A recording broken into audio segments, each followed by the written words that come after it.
দেখতেছি কে করলে সর্বনাশ কেউ কি নাই আরে যাও না তুমি কই যাইতেছো বলো নাকি ভাই সাকিবকে তো বাঁচাতে হয়নি ওরা অন্তত বাঁচা আচ্ছা দেখতেছি তুমি উত্তর দিতেছ না দেখতেছি আমরা এই রাজ আরে ও কই যাই ওরে কে বাঁচাবে এখন হাই হাই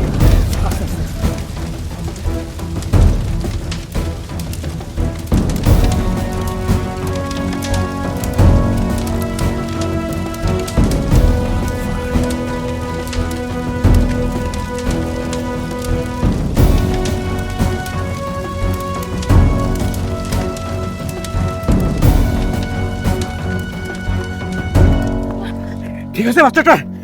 হ্যাঁ ভাই ভাই ঠিক আছিস তুই ভাই ভাই সাকিবকে ছোট ভাই আরে বলতেছি সবই বলতেছি তুমি একটু ঠান্ডা হও আরে এরকম রিস্ক কেউ না নাকি যাও আমি বলতেছি সব সিজন 2 তো শুরু হয়ে গেল কেবল প্রতিটা এপিসোডে মজাও ডাবল আর হ্যাঁ বিকাশ এজেন্টের ক্যাশ আউটের সুবিধাও ডাবল যে কোনো দুইটা বিকাশ এজেন্ট নাম্বারকে প্রিয় এজেন্ট নাম্বার হিসেবে সেট করে প্রতি মাসে 50,000 টাকা ক্যাশ আউট করুন অল্প খরচে হাজারে মাত্র 14 টাকা 90 পয়সা